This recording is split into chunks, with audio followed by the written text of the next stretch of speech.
Welcome into another episode of the News4JAGs podcast. Jamal St here alongside Justin Barney. Justin, Jaguars have been rolling a little bit. We did one after Monday Night Football late week episode last week. Yep. Laid an egg on Sunday against Seahawks. Not a good day. You had to worry about, that's when I made my prediction the other day. Kind of back of my mind is like you have to always worry about that proverbial letdown game if you shot too much energy and stuff. They just didn't look prepared to me. You bring that up, and then so it's funny because I talked to De'Ami Brown in the locker room after the game, and he said he didn't feel like it was that. Did he drop the microphone when you were talking to him? Luckily, I held on to the microphone. That's good. But he said basically he felt like they had a good week of preparation. He felt like the focus was there. He didn't feel like it was that. Like that emotional letdown, like he's seen those before, but it didn't come across that way. And maybe he was just saying that, and it was. But I mean, I think overall they just got outplayed. I think the offensive line is a little beaten up. The offensive line is bad. Bad. I mean, they were bad. 7 sacks. Keep in mind, pressure. Anton's dealing with an elbow injury, so he's beaten up a little bit. Patrick McCarry actually had left the game briefly. The problem was the couple of plays where he was banged up and had to leave the game. Chuma comes in and he flag. Yeah, so then they were like, "No, Patrick, you're fine." So they send him back in, and he's been banged up. This isn't the first time we've seen him leave a game banged up, so he's not completely healthy. You got Jonah Monheim making his first start at center, who, despite what people are saying, I don't think Monheim played bad. I don't think so. If I was rating the problems on the offensive line, Jonah Monheim ain't even in the top 3. Yeah. So, okay. So Walker Little got abused. Walker Little was awful. He got abused. He's healthy, too. So he was awful and healthy. He got abused. And Ezra Cleveland, he's been dealing with an injury. I mean, we saw him limp off at the end of the San Francisco game after Fred Warner tried to do the jump. So, I mean, at 4 of your spots on the offensive line, the guys are banged up or starting for the first time. Yeah. And then the one guy that's supposed to be completely healthy played terrible. He's been bad all year. Yeah. He's not. He's the weak spot. He has not played well. Trent Baalke giving that man a contract extension. I said it that Sunday morning that was terrorism. That there was no way in hell Shaw should have let him do it. I said it then, and people were like, "Oh, we love Walker. I think just need a chance." Walker is fine, but he's not good. He's not a guy that, to me, he's a single. You know, in terms of he gets on base. He gets on base. He's a backup. But he's a guy who hits 235 and gets hit by pitch every now and then. To me, he's league average to below average. And at your premier tackle spot on that line, you cannot have that. Jags went from Cam Robinson to Walker Little. Yeah, not good. Not good. A real swing. He is average at his very peak, and things had been fine on the offensive line. Losing Hainsey, I think, was big, but I just think you've got guys who are banged up, who are at their very peak, and this line has operated well together, I think, with the coaching and stuff. But I think at the peak, this offensive line is yesterday almost. To me, is kind of what I thought these guys were going to be going into the year, and they've really outshined that narrative going into the season. They've had really good games. They kept Trevor upright, 6 sacks combined heading into that game. They give up 7 on Sunday against the Seahawks, so just not good. And you hope this is a game where you can kind of just flush it and say, hey, it was a bad game. We got outplayed. Defense, I thought, still played well enough to win. You gave up 20 points in that game. One was a busted play. The end of the first half where Cam Little misses a field goal and then they're able to go drive down the field and get 3 at the end of the half. I thought that was not good. But just all kinds of things to me in that Seahawks game just didn't feel right. The energy was different. I don't know. They just did not have that tenacity that they had Monday. I think they got outplayed. I mean, it reminds me of, like, I guess maybe I have college basketball in the brain since the rankings for the first time came out this season. Yeah. Florida Gators ranked top SEC team, but not the number 1 team going in. Purdue got that number 1 spot. But neither here nor there. It reminds me of a basketball game where you have those conflicting styles where you maybe you're a team that wants to slow it down and you go against this team that wants to run and they go out there and they run you up and down the court and your team just looks like they never got their feet under them. I feel like that's what happened for the Jags. It just didn't go well. They got beat up and they lost the battle in the trenches on the O-line. Absolutely lost it. Terrible. Got eviscerated, got Your wide receivers didn't play a good game. They weren't getting open, and you were going against a Seattle secondary that was without 3 of their 4 starters. Yeah, embarrassing. Brian Thomas did some good things, but then he dropped other passes. Like, that's not your wide receiver one. He can't do that. So that's the offensive side. On the defensive side, I mean, honestly, you got no pressure. The pressure was existent. This was one of the few games for Josh Hines-Allen where he went without a pressure the entire way. You got pretty much nothing from your defensive line pressure-wise, and your secondary. Overall, the defense played a solid game, but you gave up big plays. You gave up 2 busted coverage, big play kind of things. And, overall, look, they felt like the Seahawks called just the right play in just the right time. So, Greg Newsome, first snap as a Jaguar. First one, he gives up the touchdown. They did say they were in quarters coverage. Liam Cohen said it was a quarters coverage, and they kind of caught him in a quarters beater, which does it alleviates Newsome a little bit, because I guess in that situation, the play action holds the safety briefly. With Newsome playing outside leverage, you run the inside route. It's a really tough play on the corner. But you still got to find, you have to know these things and be able to to rebound. There was nothing else in his vicinity. Tough spot for him. I mean, the next impossible spot, and that's why Liam said they called just the right play at just the right time. And, some of that, I feel like, falls on the coaching staff. That's where you start saying, well, were they out-coached? Yeah. Probably. Because did you show enough tendencies on tape that Seattle was able to figure out what coverages you want to run and when you want to run them? And that's how they were able to catch you in the and basically they banked on we're going to give up a couple of big plays and our defense is not going to let y'all score. It's basically what they banked on. When you're accustomed, you got 14 takeaways this season. You've played extremely well in games you've gotten takeaways. It's the first game the defense didn't play an otherworldly game. No takeaways for the first time this season, and the offense could not pick up that slack. And you knew Jacksonville was going to get to a game. Lee and Combs even talked about it, where you were not going to be able to lean on these 3-4 takeaway games. It's impossible to have that through an entire NFL season. So you've got to be able to reciprocate offensively and pick up some slack when that defense is not generating these ridiculous turnovers each week. So the offense wasn't able to handle that. The ground game never got going. 7 sacks on Trevor. He was the pass rush pressured him on, 54% of his passes. I mean, Trevor's a guy to me where things have to be correct. Have to be right. He's got to be able to go through his reads. And when you push him outside of that box in terms of sending that pressure all the time and getting home, I think it's a recipe for disaster, especially when the ground game, which has been lights out this season, is unable to generate anything. And I thought the ground game would be neutralized because Seattle's rushing defense has been one of the best in the league, top 5 unit.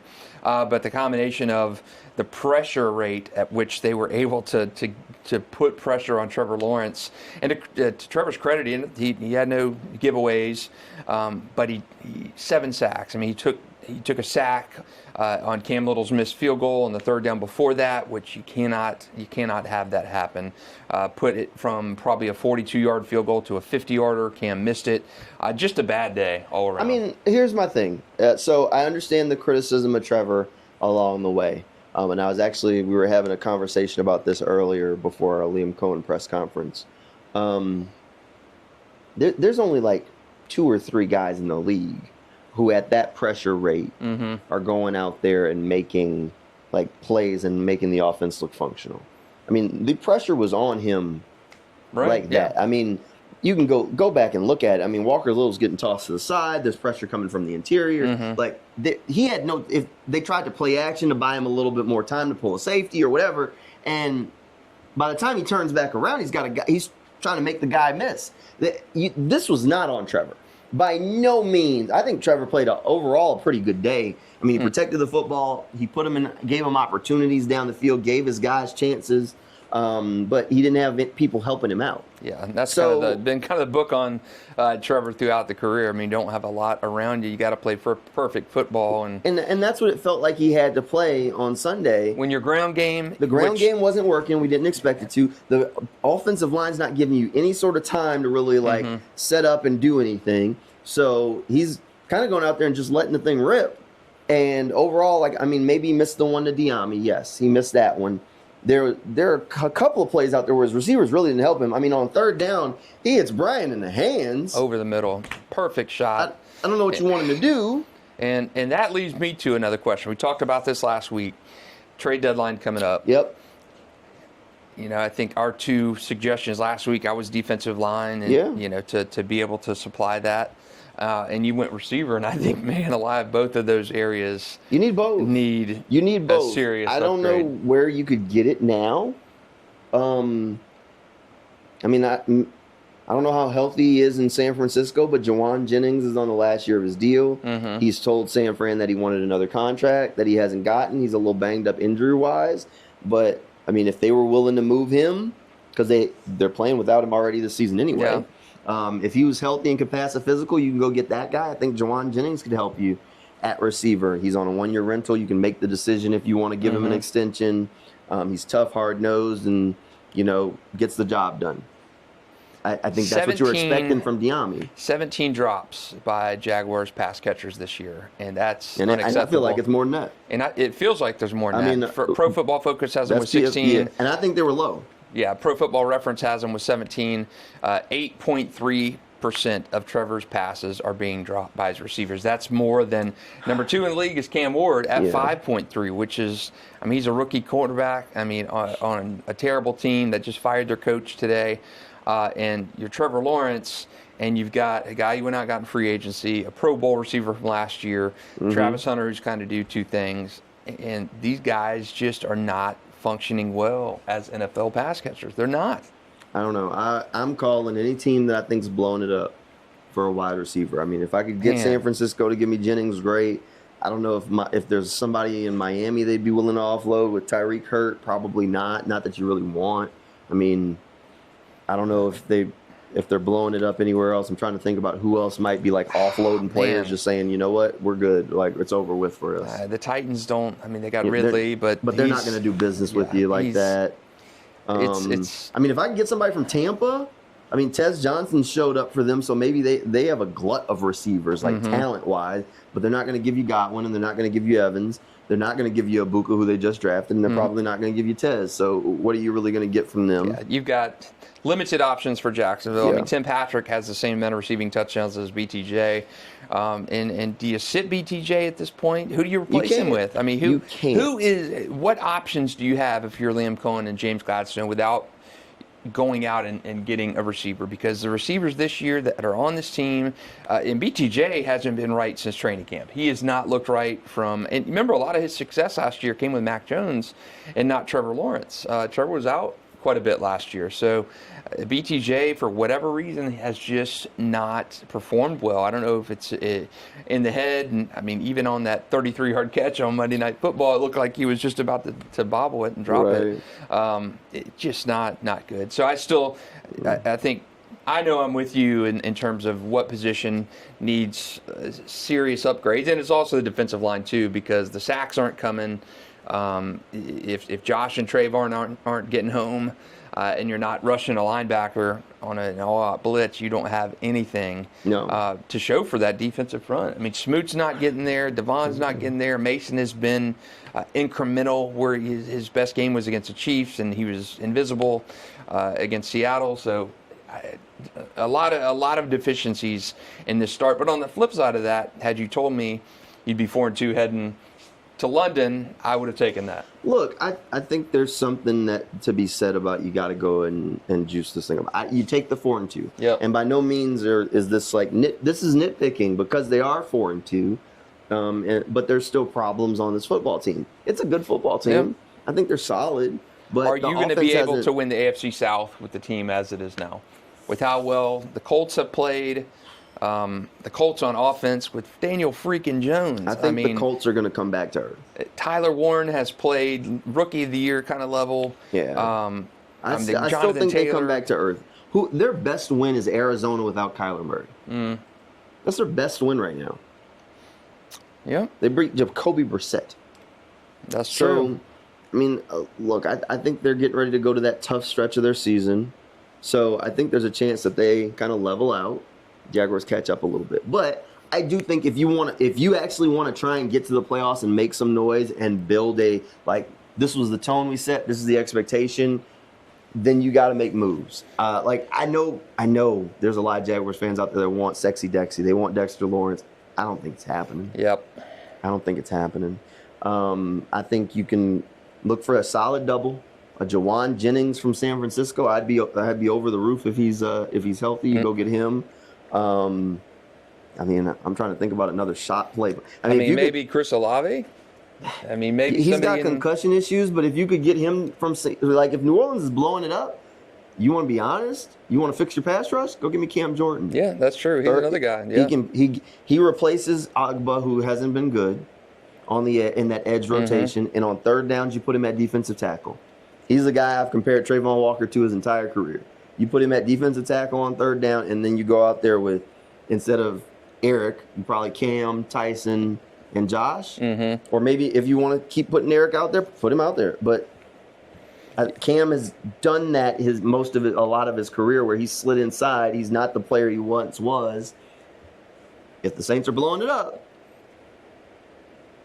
makes sense. I mean, outside of that, you're not going to find a youthful defensive tackle that's popping up for the cheap.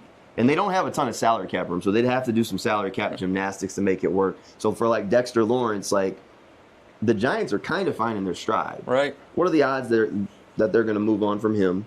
The Titans, maybe, if you could convince them to do business with you, get Simmons, and if you get Simmons, although the price is going to be higher there in division. Yeah, that to me is that's tough. That's tough, right? That's tough. I mean.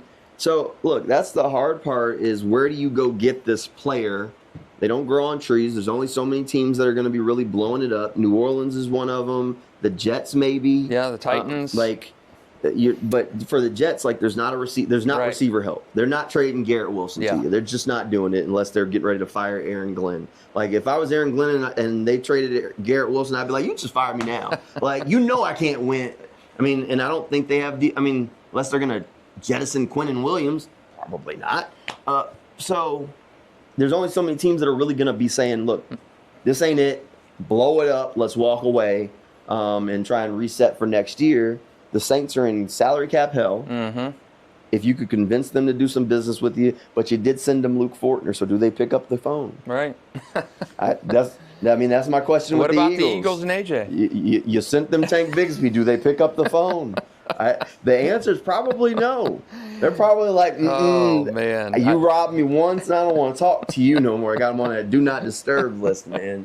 Rejected. Oh, man. Yeah, I don't know. I don't know realistically what you could do if you're James Gladstone. Can you get something from the Rams? Like, that would be my interesting conversation, is James is really close with the Snead family. You can almost guarantee that he's going to spend some time with Les in London before this game. What can we give you for Puka? I don't know if we can get Puka up off him, but maybe you can get somebody on that defensive line. I mean, maybe a Tutu Atwell. I mean, I don't know that Tutu Atwell gets me excited, but he's a body. He's a body who has made some plays in this league, and at some point, that's what the Jaguars need. They need a body with a pulse that's going to catch some passes, or a body with a pulse that can play defensive tackle for you. Like, I think if we start looking forward to the offseason, which, look, we still got a long season to go. I implore everyone to enjoy it while it lasts, because I think this one will end up being fun. But I think there's going to be some changes on deck. I think safety, they'll stay at, but you can see the need. But you have Ransaw in the wings kind of waiting on that one. I think defensive tackle, this might be the last season for Devon. Right. I think it is. I think you might be stuck with Eric one more year unless they want to eat more dead money. But, I mean, look, Gladstone's crazy, so he might. I think you're probably going to see different at linebacker. I mean, we'll see what happens with Devin Lloyd, but I don't know if you can afford to bring him back. I think he's going to play him out of your budget. So you got to change that defensive tackle, because I think Devon's gone. I think on the offensive line, you're going to be trying to solve that Walker Little problem. Right. Does that mean, I think Milam's shown he's a better right tackle than guard at this point. Do they think they can still make him a guard? I don't know. But maybe you can make Anton your left for a year. Yeah, Anton was a left at Oklahoma. So I think. Well, Milam was a left at Virginia. Yeah, so that's right. So I think you drafted Anton with the expectation that he could be your left tackle at some point in his career, and maybe that's his second contract. He becomes that left tackle. Walker Little is who we kind of thought he was, and he's shown you that. I think he could be an average left tackle in this league, but Jacksonville, everything is predicated. This Liam Cohn offense, the ground game, the shiftiness and getting the quick passes out, the misdirection they want to run. Everything is offensive line centric, and I think you've done really well so far with your start and the changes you've made. I think they're 11th in the NFL now in rushing, even after that bad game against Seattle. That's a hell of a turnaround. They're averaging 124 a game on the ground compared to last year when they were an abomination. Yeah. And you couldn't, it starts on the offensive line, and you can't solve every problem in one off season. No. They had a lot of deficiencies on this roster. I think, by no means is this like a criticism of nobody expects him to go out there and bat 1,000. I don't think he's going to hit 100%. It's just not going to happen. But I think Eric Murray's fantastic, or has been really good for you. Dennis Gardeck's been really good for you. Robert Hainsey, really good for you. Yeah. But you missed on Diami. Big time. I think Diami's great in the locker room. Great interview. Seems like a nice guy. Every conversation I had with him was great. Now I said two guys in this class were signings I didn't agree with. One was Jordan Lewis, just because of the money. That was Hey, a but miss. Jordan has been worth every dollar. He's come around. He has been good. Okay. My other one was Diami Brown. You paid him $10 million, one deal. So he's gone after this year regardless. Yes. So that was a bad signing because he's never done anything in his entire career. You paid this guy $10 million for wide receiver 3 money, whatever. He's not been good. Oh, you missed on the tight ends too. He's not. You were apologetic about Hunter Long because I ragged on Hunter Long on one of these damn podcasts, and now Brenton Strange is out, and we need Hunter Long or Johnny Munt to step up. Yeah, Hunter Long. Yeah. So 2 touchdown catches though. 2 touchdown catches. What do you do against Seattle? And more drops though than I'd like to see. That's that's true. They galaxy brained some of it. They galaxy brained Diami Brown. They galaxy brained Hunter Long. They galaxy brained Johnny Munt. Man, we're gonna outthink everybody. We're gonna make. I'm fine with a backup tight end. I'm not gonna Hunter Long and Johnny Munt though are not making crank of money. I mean they're not. They're value bin guys. But you signed them to be your top backup at a position that it's a contact position. There's injuries happen. Yes, Brenton Strange looks like he's chiseled out of freaking stone, but now he's banged up for a couple of weeks, and now you have to lean on those guys, and they can't even hold it together. Yeah, Josh Peterson's still out there. You know who else is still out there? Patrick Herbert. You go get Patrick Herbert. You spent camp with him at least. But Josh Peterson is out there. Look, I don't know. I think they overthought some of these offensive signings and looked at it and said, you know what, Liam's going to be able to get the most out of these guys. But I also think they expected BTJ to be a superstar, to be ready to step into that Mike Evans stratosphere of, you gave us one-on-one on this side, our guy's going to go make the play. He's been bad. He's been bad. And when you expect him to be your number one guy, and his rookie season was unbelievable, and you're thinking, man, this is the answer to Jimmy Smith. We've been drafting receivers this whole time, and none of them have been able to fill that void. Nope. I mean, Reggie Williams, Matt Jones, DJ Chark, all these guys, and none of them have been the guy. You thought you got him with BTJ, and he's in his head this year. To me, I think something is wrong with BTJ. Health-wise, he has not looked good to me from the start of training camp. He has looked a step slower, or he just has been hesitant. Something has been wrong with him.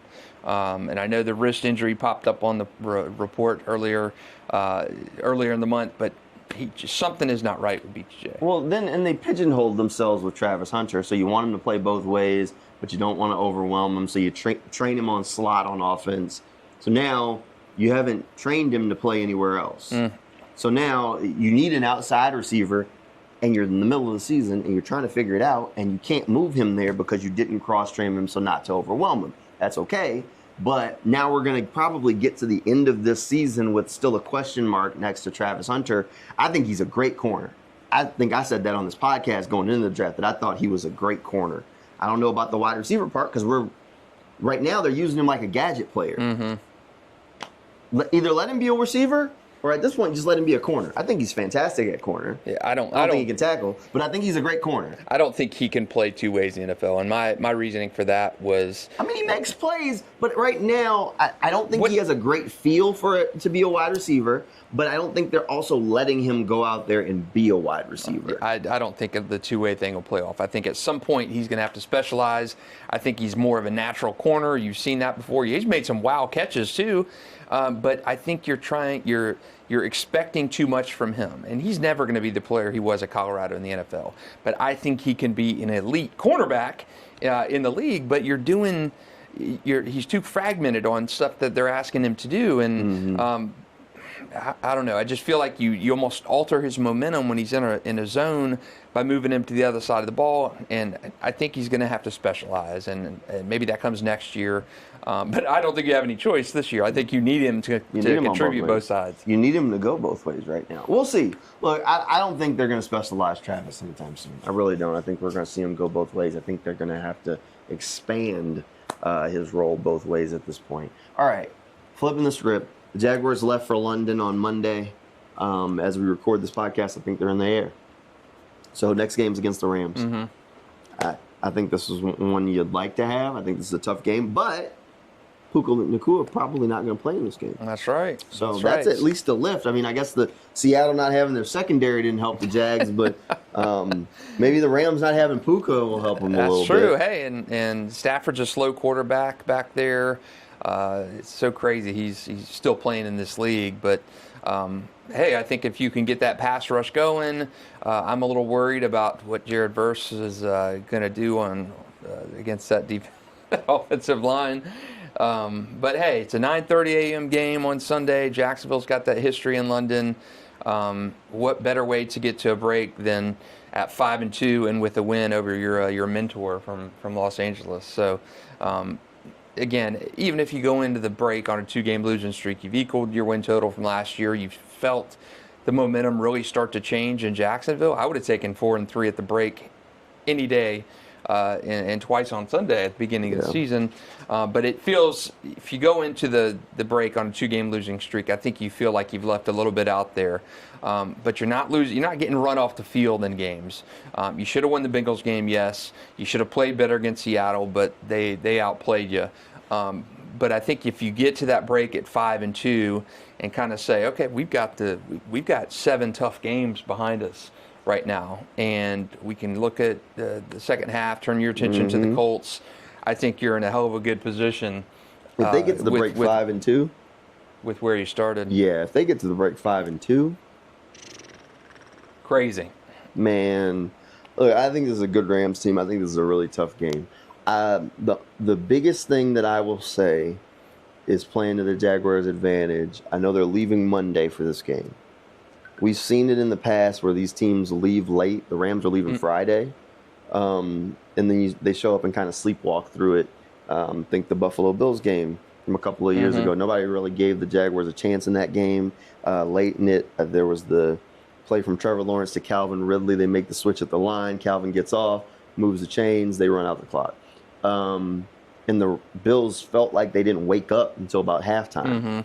And they got in late and then realized, oh, we were tired. We were fatigued.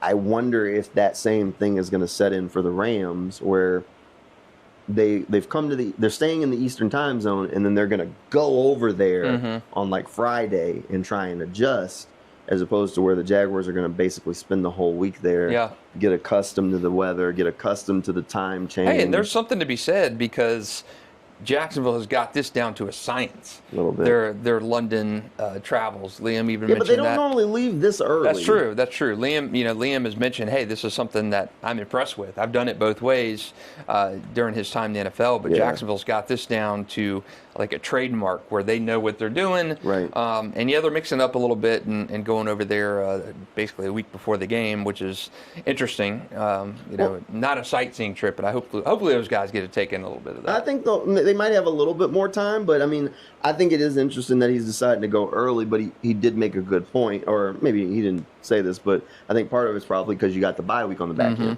So you can go over there, get accustomed to the time. Now you can come back and you can spend essentially a week resetting your clock. Yep. So as opposed to before with Doug, where they went over early midweek, still earlier than the other teams, but even. Which is, I guess, actually it doesn't make a difference because they went over for 2 weeks for the past couple of years, and they still didn't take the bye week afterwards. So, which is crazy to me, how rugged that schedule was.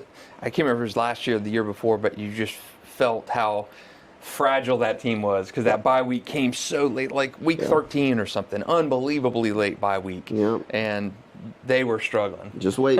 Just wait till, what is it, 2027? Yeah. That 3-game London trip gonna hit. Yeah, it's gonna be 3 or 4 games in London that year. Yeah, so oh my goodness. they're gonna play. I was talking to somebody about this the other day at this lab, and they asked what I thought. I'm like, well, they're gonna play in Orlando. You think it's gonna be in Orlando? It's going to be Orlando. It's going to be Orlando. It is. And look, it hasn't been announced.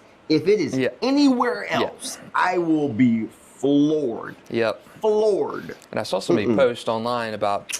At the stadium the other day, like the Visit Kissimmee was popping up at the stadium. That's been happening. That's been like a deal from like a year ago. So that's not brand new. This is something they agreed to a while ago. They're playing in Orlando. It's going to be. And they're going to have at least 2 home games in London. Yes, 27. Minimum 2 in London. The rest of the games will be in Orlando. Yes. Look, the NFL don't have to announce it. I guess right now we're saying it's not in the October owners meetings. But they're supposed to try and get it on the agenda for the December owners meetings and see if they can get an approval there to make an official announcement. It's going to be Orlando. It's not going to be Gainesville. Daytona's been out of the race. That's if there's a dark horse candidate, if Daytona wants to make one last push, I'm asking you to please, because I would love to have the games at the Speedway rather than having to go to Orlando. Yes, but that's not going to happen. It's going to be Orlando. It's going to be Orlando. It's going to be a house of mouse. Yes. It's going to be a long trip, but it's straight shot to Orlando, and it could always be worse. It could be 9 home games in London. So it's perfectly. I mean, you say that.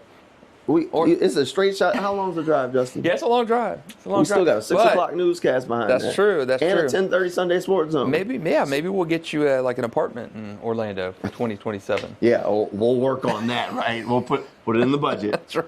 Put it in the budget. There you go. I did get an email from Facebook. So we have our Instagram tied to my work Facebook account or whatever when they were setting it up. So I got a check said I need to set up my payments information for that. And I scrolled down. You want to guess how much it was? $1.24. Big bucks rolling in. Come on now, right. $1.24. Let's go. So we could buy a stick of beef jerky on that. Split it 4 ways. We'll put that gas in the tank. That's it. We'll get the Airbnb with the check from the Instagram. That's right. So maybe by 27 we'll have at least $10 in there. Oh my goodness. Well, you know what? But it'll be Orlando. Anybody that's holding out hope for anything besides Orlando, you can go ahead and stop. It is going to be Orlando. I am willing to that. There's no such thing as a sure thing. That's a sure thing. I'm with you. I'm with you. I would risk Jamal's life on it. That's how. I would let him risk my life on it. That is how confident.